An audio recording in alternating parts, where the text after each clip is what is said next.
I suspect that most of those who are here today, who are a first-generation Christian, they'll recall the details of what happened when they first heard about true Christianity.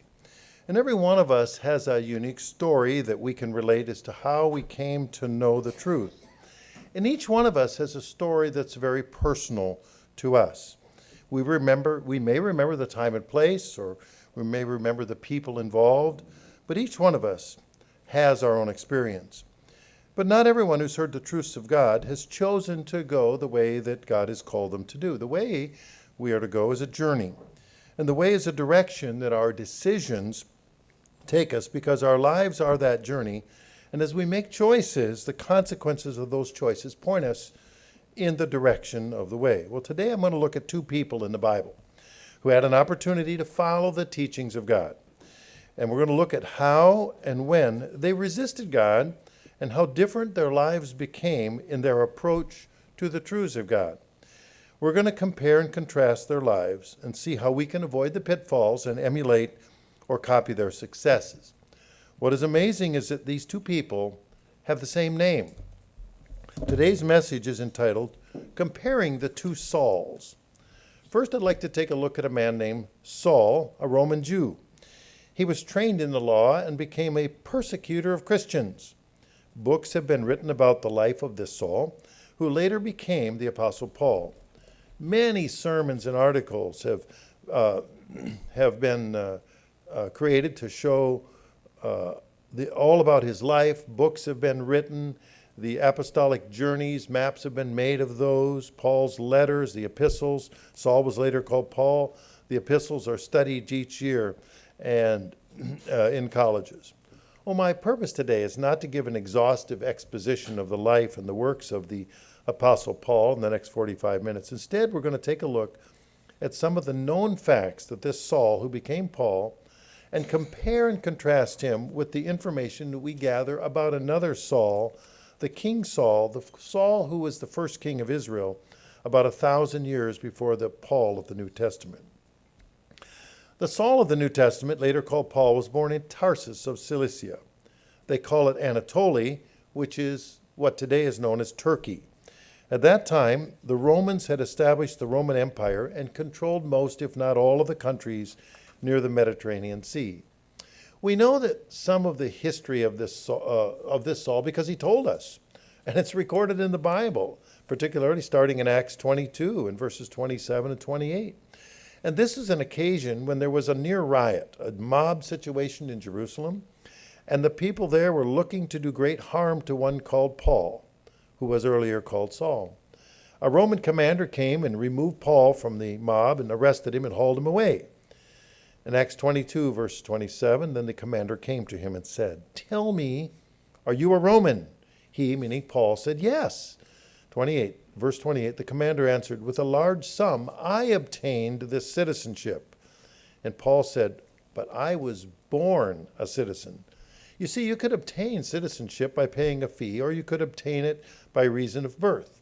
And we know that Paul was a Roman citizen because he said so. Not only was this Paul or Saul a Roman citizen, he was also a Jew. He was born to Jewish parents, and he studied the law under the noted legal teacher Gamaliel.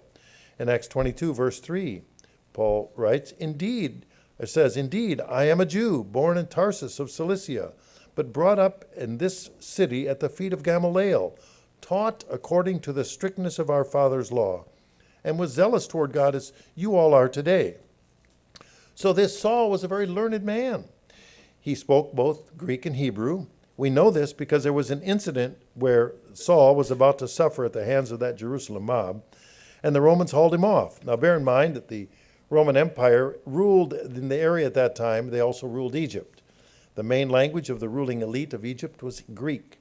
That was left over from the days when Alexander the Great conquered the area. And in Acts 21, and I'm going to, Acts 21 and starting in verse 37, I'm going to read this from the Young Life Translation. "And Paul, being about to be led into the castle, said to the chief captain, 'Is it permitted to me to say something to you?'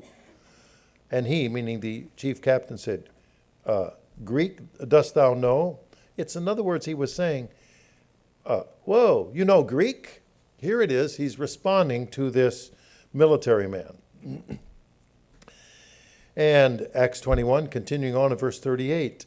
Are you not then the Egyptian who before these days made an uprising and did lead into the desert 4,000 men? So the Roman captain is saying, we've got somebody here. This is one that's causing all kinds of trouble. Verse 39, Paul said, indeed, I am a man, a Jew of Tarsus, of no mean city, a good-sized city. And I beseech you, suffer me to speak to the people.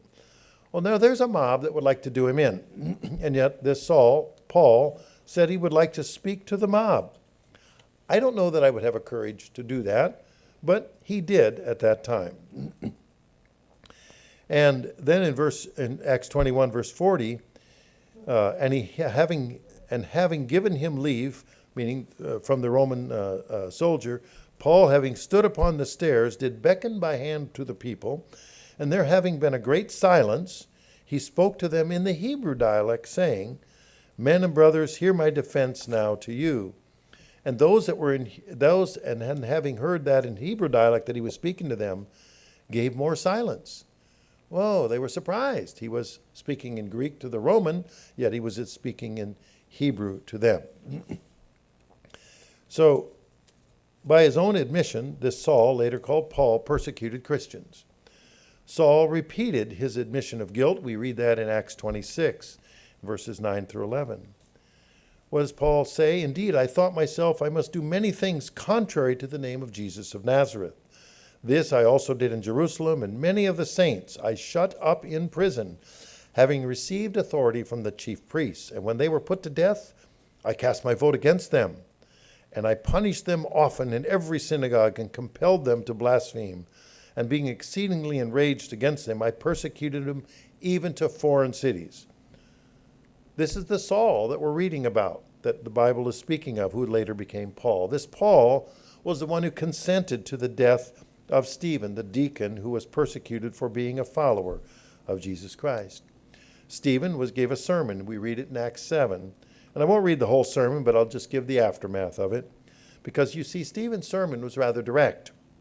And it ended with this in Acts 7, verses 51, starting in 51.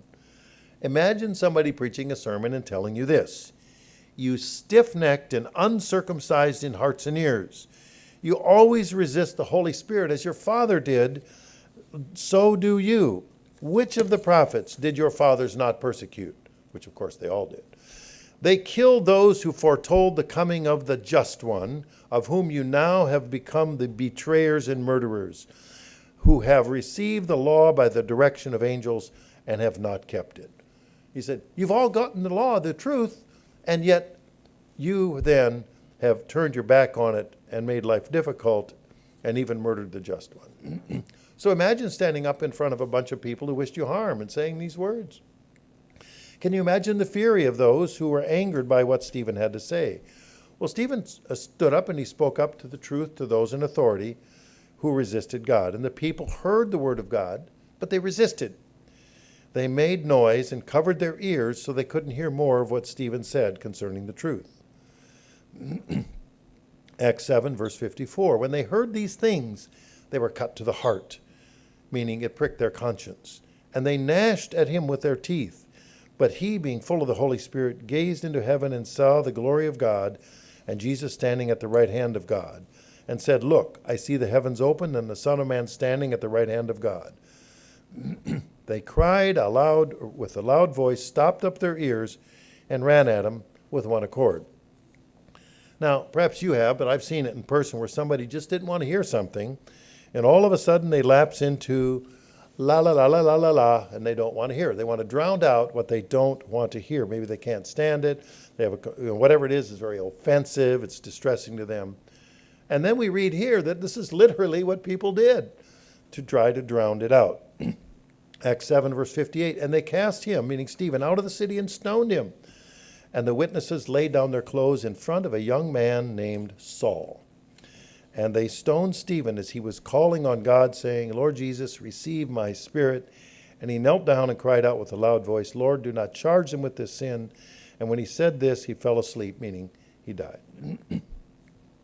And then we go immediately to the next verse in Acts 8, verse 1. Now Saul was consenting to his death. We read earlier, he said, I was very much a persecutor of these Christians. Verse 3 in Acts 8, verse 3, as for Saul, he made havoc of the church, entering every house and dragging off men and women, committing them to prison. One of the chief resistors to the message brought by Jesus Christ and the message delivered by Christ's followers, the chief resistor, one of those, was Saul the Roman Jew, a man who was powerful and learned, a man who chased down the followers of Christ, thinking he did God a favor by persecuting the Christians to their deaths. But it wasn't enough to persecute only the Christians in Jerusalem. Saul went far beyond Jerusalem. He explained in his own words what he did in Acts 22, starting in verse 4. I persecuted this way to the death, binding and delivering into prisons both men and women. Also the high priest bears me witness, and all the council of the elders, from whom I also received letters to the brethren, and went to Damascus to bring in chains even those who were there to Jerusalem to be punished. So he was going to come and haul them off, go a long distance away and find those Christians who believed in the way, and then bring them back in chains who were throwing into prison in Jerusalem. But what happened on that day, on that road to Damascus, changed history for Saul, and certainly for many people who heard him and read his writings thereafter. And we go on to read about this intervention in Acts 9, about Saul being struck down on the way to Damascus. In Acts 9, verse 3, as he journeyed, he came near Damascus, and suddenly a light shone around him from the heaven. And he fell to the ground and heard a voice saying to him, Saul, Saul, why are you persecuting me? And he, meaning Saul, said, Who are you, Lord? Meaning anybody who has that much power must be their master. Then the Lord said, I am Jesus, the one you are persecuting. It is hard for you to kick against the goads. Well, that's from the New King James Version. The NIV and some other translations leave out that ending statement about kicking against the goads. The King James Version words it very similarly in Acts 9, verse 5. And he, meaning Paul, said, Who are you, Lord? And the Lord said, I am Jesus, whom you persecute. It is hard for thee to kick against the pricks. In Young's literal translation, it reads, Hard for thee at the pricks to kick. Well, what does this mean, kicking against the pricks or the goads? Why is kicking against the pricks or the goads such a bad thing? If we look back in history at the time of the judges and the Philistines, if we look back in history, we will see that time when the Philistines or other enemies would conquer the people of Israel. And what did they do? The first thing they did was they instituted arms control. In one episode in particular, we recall the story of Samson. I'm sure you've heard of Samson, one of the many judges of ancient Israel. And when the people of Israel were captured by the Philistines, they didn't have weapons to fight. They couldn't fight back to overthrow their oppressor. And they didn't have weapons. Not only didn't they have weapons, they couldn't have iron tools, because those iron tools could be made into weapons. In Judges 14, and I will paraphrase it, that we read that Samson had taken a Philistine wife. But his father-in-law later gave away Samson's wife to someone else. In his anger, Samson captured 300 foxes. Now, just right there, now I've seen a fox. I've seen a couple of foxes, and never together. I've seen them individually. I've seen them crouched down next to the road, waiting for some little gopher or something to pop out and jump onto. I have a hard time imagining capturing one fox, particularly if it were 3,000 years ago or whatever at the time was then. But he captured 300 foxes. And then he did something I also have a hard time imagining. He tied them 2 by 2 together by their tails. Now, I did see a guy holding a fox once, not too long ago at a farm supply store, and he had it like on a little kitty or dog collar, and he was holding the fox, a young kit. But a wild one I would have a hard time imagining, holding one long enough to tie its tail to another one. And now that he had them tied together, what he did is he caught the 300 fox And then he tied a burning torch to the tied foxtails and turned them loose into standing fields of wheat. Well, the wheat fields, when they're ripe, are very dry and they can catch fire quite easily. The fields of wheat then burned up many acres. Can you imagine 300, would be 150 pairs of fox, all running with, and not running in a straight line, I'm sure in circles, each fighting each other, spreading the fire around. So they couldn't run off and hide. The opposition would be with the other one, and they would stay in the wheat field and fight. And the wheat fields were burned up of the Philistines, along with the olive groves and vineyards. As you can imagine, the Philistines were pretty angry about this, especially the people that had the fields.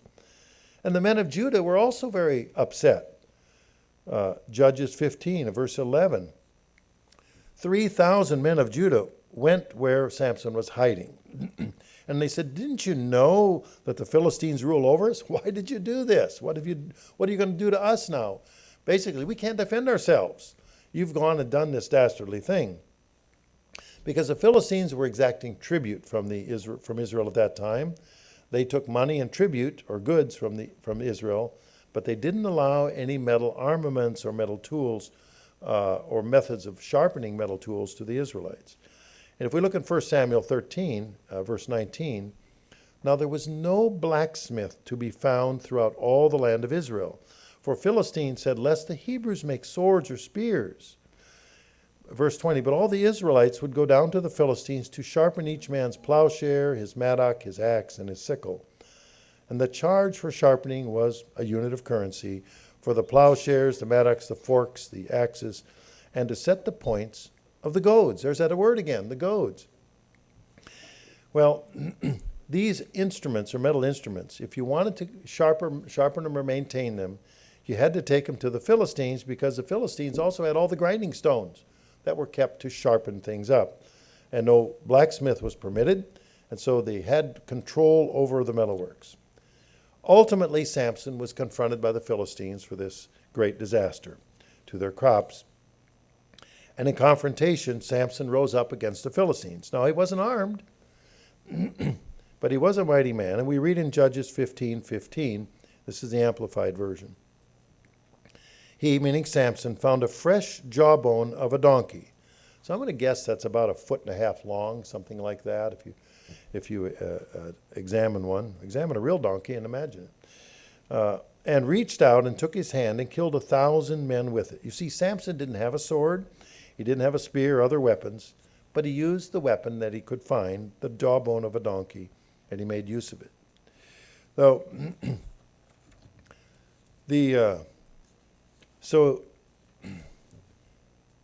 and that was standard operating procedure, by the way, is to disarm your enemies.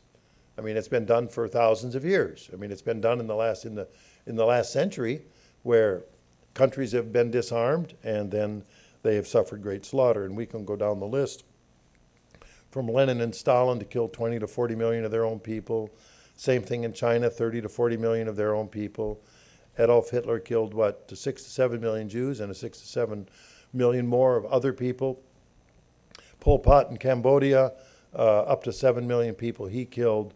So it's not uncommon for an occupying force or totalitarian leaders to disarm people and cause them great harm. But they included in this little prick, or this goad. Jesus Christ said it's hard to kick against the pricks, or hard to kick against the goads. So I want you to work with me with this imagination, with your imagination. If you have an ox pulling a cart, sometimes the ox doesn't want to go forward. It would rather just back up and do its own thing. So what people with an ox cart would do is they would put sharp points on the front of the cart. And then if the ox backed up into the cart, it would back its hind end into the sharp points, and that would help to change the oxen's mind about backing up, and they would generally then go forward. But you see, if the tips were simply made of sharpened wood, an ox can be anywhere from 1,000 to 3,000 pounds. Now, a yearling maybe, at least nowadays, is about 1,000 pounds. A 2-year-old can be 2,000 pounds or more. I've seen a 3,000-pound oxen 6 feet tall at the shoulders.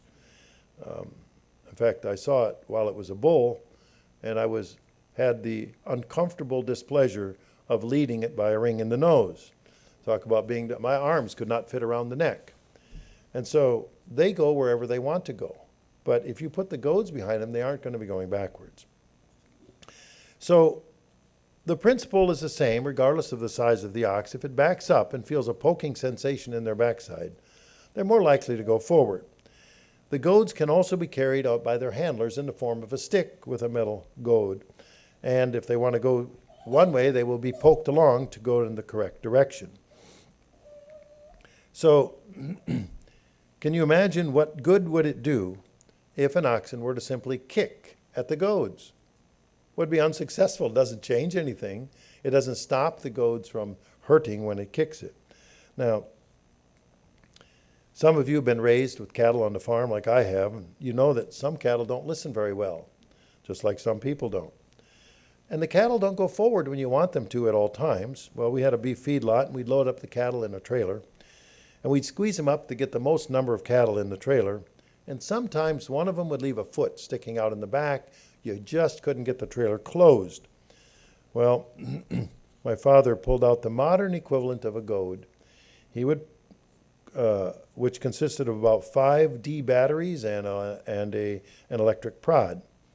And if they were zapped on the foot or the ankle, it's really surprising how fast they could decide to pick that foot up, push 10,000 pounds of cattle in front of them forward, and get onto the trailer. Well, that's a modern day goad. In the ancient times, they didn't have batteries and electric sensations for the cattle. There are other examples that we use to keep people from backing up. In a previous occupation, I used to travel a lot for a living. And I would go through airports all over the country and rent a car. And the car rental agencies, and I've noted they still do, they have several entrances, but only one exit. And every place that you could get into the lot, they would generally have spring-loaded prongs that if you drove in, they would lie down, but if you tried to come out, they would puncture the tires and leave them all flat. Only in one place could you drive out without the prongs, and that's where it was a controlled, restricted place where they could check to make sure you actually rented the car and were not stealing it. Most car rental places, they leave all the keys in them so they don't have to go hunt and find the keys, but they have a restricted exit. But let's go back to our original story in Acts 9 and verse 5 about Saul, meaning Paul, being struck down with a bright light on the road to Damascus. Nobody is suggesting that Saul or Paul was actually kicking against cattle goads that it was spoken of here, or that somebody was actually poking him with a literal goad, just as the oxen would not back up because of the goads behind them. But it's rhetorically in that people should not resist when they're pointed in the direction that they should go. I'd like to just take a quick glance at an extremely short verse in the Bible. Only 3 words in Luke 17, verse 32. In the NIV, it says it in 3 words. Remember Lot's wife. This short verse tells us it's not a good idea to back up. Don't go back. There's another aspect then about kicking against the pricks. And having been raised on a dairy farm, there were 38 cows in the barn, and they were all face to face. There was a manger. You could throw hay in front of them and grain, and they would share in that manger and eat back and forth. And behind them would be an aisle, and the cows would stay in the barn all winter, maybe outside for about an hour a day to exercise. And the cats were no dummies. They wanted a warm place to lie down or to go. They would go in the barn. They weren't going to stay outside. And so there was a day where I happened to be nearby, and there was a cat that was looking for a place to lie down. Cow was standing up. And as a cow standing up all day long, they would rock a little from side to side. And every once in a while, they would just step, lift their foot maybe an inch and slide over a little bit.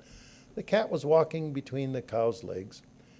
And as a cat's tail went swishing from side to side, the tip of the tail went under the hoof of the cow right at the very moment she was moving over.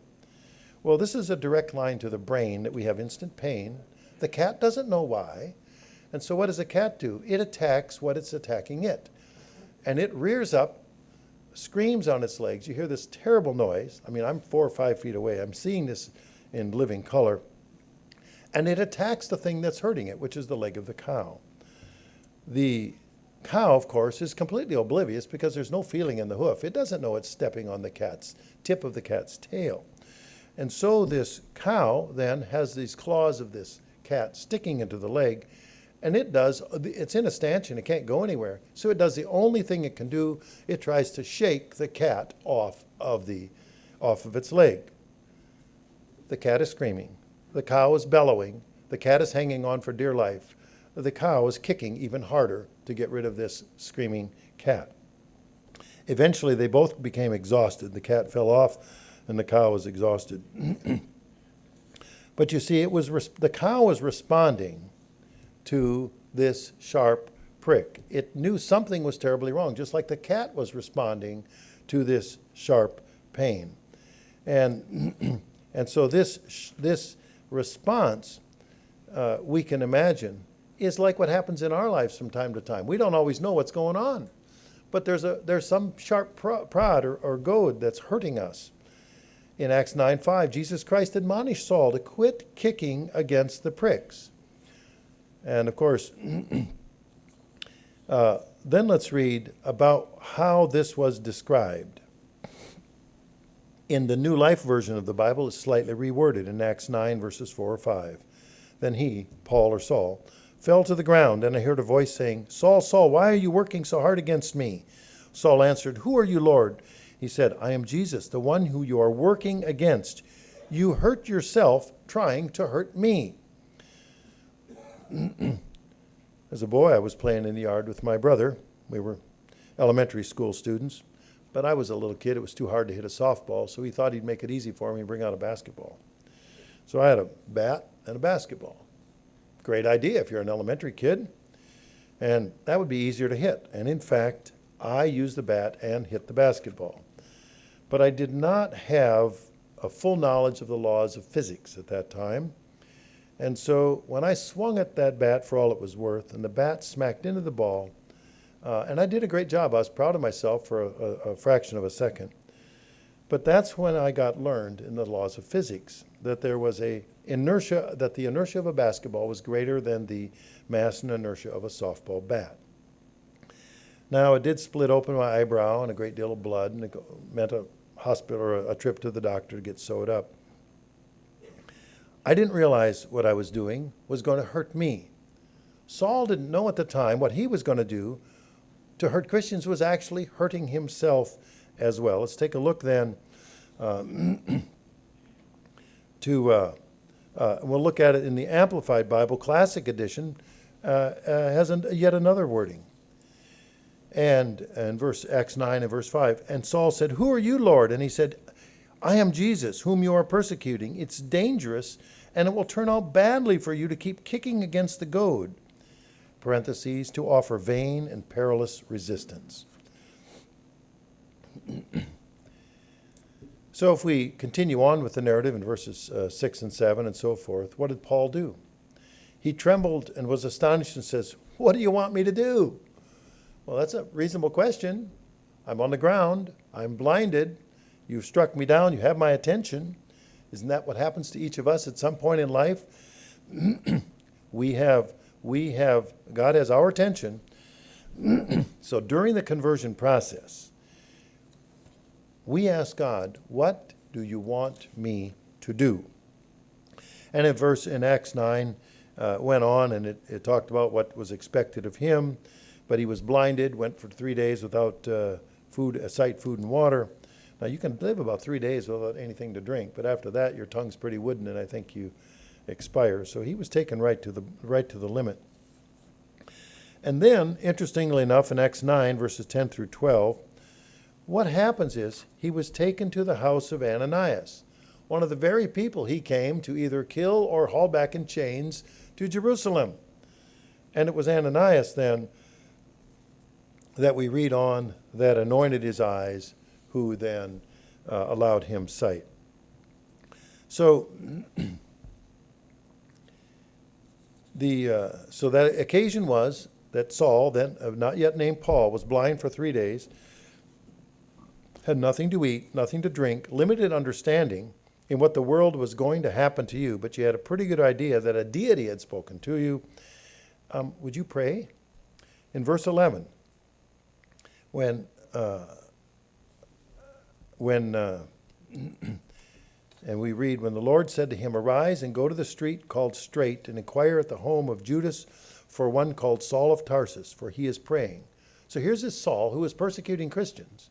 And Ananias was told, you'll find him. He's the guy over there praying at this certain house. Wouldn't we all about that time? So, and then of course we read that he had received food and went on to be become the Paul that we know from many other stories in the Bible. There is then a Paul that had this Paul was named Saul, was later called Paul. There was another Saul in the Bible, and this man was also selected by God, and this Saul was selected to be the first king over the nation of Israel. Now, this was during the period of the Judges, and the people of Israel were occupied by their enemies, and so the people of Israel wanted a king to rule over them. And so, because all the other countries had a king, well, why don't they have a king? Well, periodically God would raise up a judge and throw off the rascals that were trying or had to rule over them. But they decided they wanted a king just like everybody else. And Samuel, of course, cried out to God, and God said, don't worry, they're not rejecting you as the prophet, they're rejecting me as their God. And so we read this story in 1 Samuel 8, starting in verse 6, and reads on. I'm not going to read it all. But Samuel warned them what a king would do. And this is valid to this day. That what would a king do? And here's the behavior, he says in verse 11. He will rule over, take your sons and daughters, and appoint them for his own chariots to be his horsemen. Some, meaning of your sons and daughters, will run before his chariots. He will appoint captains over his thousands and over his 50s. Some will plow his ground and reap his harvest, some to make weapons of war and equipment for his chariots. He will take your daughters to be perfumers and cooks and bakers. In other words, make them his personal servants. And he will take the best of your fields, your vineyards, your olive groves, and give them to his servants. In other words, he's going to redistribute your wealth often to him. He'll take a tenth of your grain and your vintage and give it to his officers and servants. He will take your male servants, your female servants, your finest young men and your donkeys, and put them to work. He will take a tenth of your sheep, and you will be his servants. And you will cry out in that day because of the king whom you've chosen for yourselves. Well, they were making the decision, and it was not going to turn out well for them. But the people, we read on in verse 19, nevertheless the people refused to obey the voice of Samuel and said, no, we will have a king over us, that we may be like all the other nations, that our king may judge us and go out before us and fight our battles. And so God said, fine, give him a king. We read that in verse 22. And Israel says, okay, everybody go home. I'll work on it. And so he goes on, and it talks about in 1 Samuel 9, 15 through 17, that he finds a young man named Saul. And it says, God told Samuel in his ear, whispered, meaning 1 Samuel 9, verse 15. It says, there will be somebody here that I'm going to send you from the land of Benjamin. You'll make him commander over the people. And then you will have a king. And so he went out to look for this man, Samuel went out to look for this man named Saul, and he was out hunting for donkeys at the time. Again, I grew up on the farm, and sometimes the livestock would get out. What a pain. They got out all the time. Why? And we're out hunting them down, trying to chase them and get them home. And Saul was doing the same thing, hunting down the livestock that had gotten away. And if we read in 1 Samuel 9, verse 21, Samuel spoke to him, and Saul answered and said, am I not a Benjamite of the smallest of the tribes of Israel, and my family the least, meaning not very many members, of all the families of the tribe of Benjamin? Why do you speak to me like this? You see, Saul didn't see himself worthy as being a king or a military leader. He was small in his own eyes. Well, Samuel anointed Saul to become king, and he gave him specific instructions on what to do in his assumption of the kingship. And Samuel took a flask of oil, 1 Samuel 10, verse 1, and poured it on his head, meaning Saul's head, and he was anointed. Now, then King Saul was reluctant to secure his kingship. You would think somebody would want to go out and exercise his authority. I'm the king, I'm in charge, I'm going to go make things happen. And he didn't proclaim it saying, woohoo, I'm the king. Let me start with the number of orders I'm going to give. Instead, what did he do? He went home. He was looking for donkeys, and he was told to go home. Samuel told him, don't worry, your donkeys have been found. They're more worried about where you are than the donkeys. And so when Saul got home, he's newly anointed a king in 1 Samuel 10 and verse 14. He goes to talk to his uncle, and his uncle says, where have you been? And he says, well, I was out looking for donkeys. We couldn't find anywhere, so we went to Samuel to inquire of him. And the uncle said, please tell what Samuel said to you. Now, Samuel was a widely known prophet. And Saul said to his uncle, he told us plainly the donkey had been found. But he never mentioned the kingdom, and he didn't tell him what Samuel had said about becoming king. You see, Saul was reluctant to say anything about his anointing because he was small in his own eyes. He simply did not see himself as a king. Later on, when the battle came to Israel from their adversaries, Saul called upon the people of Israel to gather together, Samuel called the people of Israel together, and he was going to announce them that who was going to be their leader, and they couldn't find Saul. Where was Saul? He was hiding. This isn't a guy who was really proud of being the king of the people. And so we read this in 1 Samuel 10, and this story goes on. And Samuel said to his people, verse 23, they ran and brought him from there where he was hidden. And when he stood among them, he was taller than any of the people from his shoulders upward.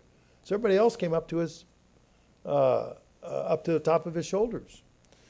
I knew that the first time I went to Asia. And then I recognized how Saul must have felt, because most of the people there came up to my shoulders. So, well, that's what it's like. And Samuel said, do you see whom the Lord has chosen? There's no one like him among all the people. And everybody said, long live the king. Like King Saul, do we sometimes feel reluctant to take up the calling that God has offered to us? Are we embarrassed that God called us for a specific purpose? Later, it was when there was an imminent attack in Israel, Saul was indignant when this invading army said that they were going to kill them all, but if we make a deal, if you choose not to fight, then you won't lose so many people. We'll enslave you, we'll gouge the right eye out of every man, take all the women to ourselves and take all your stuff, but at least you'd still be alive. Sound like a pretty good deal? Well, Saul really hadn't assumed his authority at that point as a leader, military leader or kingship. But that was a bit too much to make the deal, to give away every man's right eye and to give away all of their women and take all of their stuff. So he sent the message out all over Israel and sent pieces of an ox and said, this is what's going to happen to you if you don't join together to defend Israel. So you have now Saul finally coming into his own, becoming a king. And now, of course, Samuel said, if you're going to be king now, you have to remember there are certain specific instructions you have to follow. You've got to follow God. Samuel didn't say to the people that they had to follow the king no matter what. Samuel said to the people they had to follow God no matter what, and that the king had to follow God no matter what. And that's the priority. First you follow God, or you will suffer. Well, let's go back to 1 Samuel 10. Samuel had given Saul instructions regarding sacrifices, and the sacrifices must occur before they went into battle. And so Saul had a standing army, which cost a lot of money and people, of about 3,000 people. And now this foreign army was coming against him. But Saul was told, you've got to make a sacrifice to God before this battle starts. But Saul was impatient. Samuel wasn't making it on time. What's the deal? And he was very worried that this other enemy would come and sacrifices weren't made. So King Saul did the sacrifices, the Levitical sacrifices himself. And then in 1 Samuel 13, in verse 13, Samuel said to Saul, you've done foolishly. You've not kept the commandment of the Lord your God in which he commanded you. For now the Lord would have established your kingdom over Israel forever. But now your kingdom shall not continue. The Lord has sought for himself a man after his own heart, and the Lord has commanded him to be commander over his people, because you've not kept what the Lord commanded you. Saul made the decision to do his own thing, and he alienated himself from God. And there are other experiences, such as the fighting with the Amalekites and so forth. And this recall then James 4, and starting in verse 7. Submit to God, resist the devil, and he will flee from you. Draw near to God, and he will draw near to you. Cleanse your hands, you sinners, and purify your hearts, you double-minded. You can't say you're on God, going for God on one side, and then do your own thing against God in the other direction. Well, Saul wanted it both ways. He wanted to be king and do things his way, but he wanted God's blessings for doing things his way. And of course, we recall about King Saul kicking against the pricks, just like Christ told Paul, it's dangerous and it will turn out badly for you to keep kicking against the goad, meaning to offer vain and perilous resistance. Well, it did turn out badly for Saul. He lost the authority for his kingship.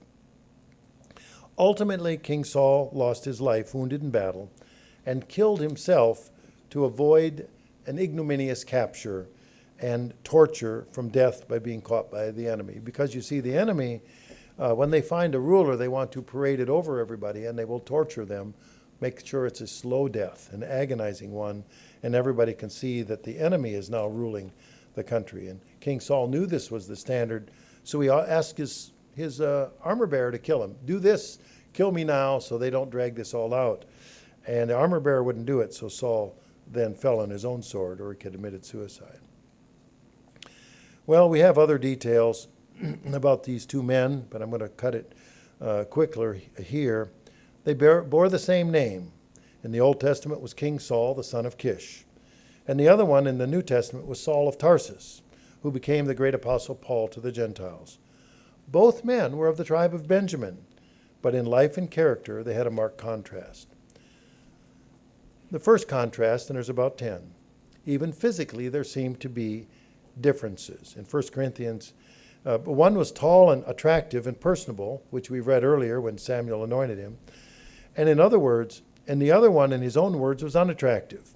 In 2 Corinthians 10, Paul says, who in presence am lowly among you. He considered himself lowly. In verse 10, they say, he was quoting others, that you are weighty and powerful, but his bodily presence is weak and his speech contemptible. This is what people thought of the Saul who became Paul, that his presence was weak. How awkward would that be? Well, yeah, you're a nice guy, but your bodily presence is weak and your speech is contemptible. A little awkward there. They didn't say it about King Saul. The second contrast is that Saul received a kingship in answer to the voice of the people. The other Saul was chosen by God, was a chosen vessel to serve God. In Acts 9:15, the Lord said to him, for he is a chosen vessel of mine to bear my name before Gentiles, kings, and the children of Israel. The third contrast, one gained this world's possessions only to lose them. That would be King Saul of Israel. The other one suffered the loss of all things, but he gained eternal riches. In Philippians 3:7, we read about the one who became Paul. But what things were gained to me, lest I have counted loss for Christ? Yet indeed I also count all things lost for the excellence of the knowledge of Christ Jesus my Lord, for whom I have suffered the loss of all things, and count them as rubbish, that I may gain Christ. So the Saul of the New Testament was willing to give up everything for the work of God. The fourth contrast then, one Saul began well. Of course, that was King Saul of ancient Israel, but he died a defeated man in suicide. And the Saul of the New Testament, the Saul of Tarsus, began badly. He was killing and dragging off Christians to prison, men and women, breathing threats and murder against the disciples and getting letters to have them thrown into prison. But Saul was renamed Paul, became a victor in the eternal perspective, because we read about him understanding the plan of God and how he could take part in it. The fifth contrast. One Saul was a kind and humble and genial man. We read that about King Saul, but then that same King Saul grew harsh and implacable and proud in spirit. You compare that to the Saul of Tarsus in the New Testament who became Paul. He was once hateful and murderous by his own admission. In 1 Timothy 1:13, he said, "Although I was formerly a blasphemer, a persecutor, and an insolent man, I obtained mercy because I did it ignorantly in unbelief." The sixth contrast, the Saul of the New Testament became wholly possessed of God's love and showed his concern for others. And you can read that through many of the epistles, particularly 2 Kings 5, or Chronicles, we'll get it right, 2 Corinthians 5. In contrast, King Saul degenerated into a fearful and hesitating person who was filled with mental torment. We read about that torment in 1 Samuel 14, yet the other Saul, the New Testament Saul, was bold and positive in faith. In Romans 1:16, he said, "I'm not ashamed of the gospel of Christ." In 2 Timothy 1:12, "For this reason I also suffer these things. Nevertheless, I'm not ashamed." Well, we read the difficulties of Saul of the New Testament had to master and the challenges he had to go through simply to survive as a believer in God's ways. The seventh contrast was one of the Sauls was rejected by God. That would be the King Saul. The other Saul was caught up into glory by God. The eighth contrast, one was the object of pity, and the other became the object of loving admiration. The ninth contrast, one fell in his own sword of suicide. The other one became an offering to the Lord. In 2 Timothy 4:6, "For I am already being poured out as a drink offering, and the time of my departure is at hand." He likened himself to a container being poured out. It was nearly empty. He knew his life was coming to an end. And according to our understanding of history, the Saul of the New Testament, Paul, became a martyr for Christ, then killed by the sword. The tenth contrast, one was deliberately disobedient to God's word, which he knew, became known, and lost an earthly crown. King Saul was given an opportunity to lead and to rule, but he turned his back on it. The Saul, or Paul of Tarsus, once he understood the truth, he chose to become obedient to the best of his ability and gained a heavenly crown. The lives of these two men, the two Sauls, about 1,000 years apart, are examples set forth for us. And it gives us the consequences of the sin of disobedience and the blessing of wholeheartedly following God. So which Saul do we mostly represent? Which one do we resemble? God chose King Saul, but King Saul didn't choose God. King Saul kicked against the pricks. The Saul of the New Testament, who became the apostle, also kicked against the pricks, but he also responded to the calling of God. So the lesson from the two Sauls is to follow the instructions of God and quit kicking against the pricks.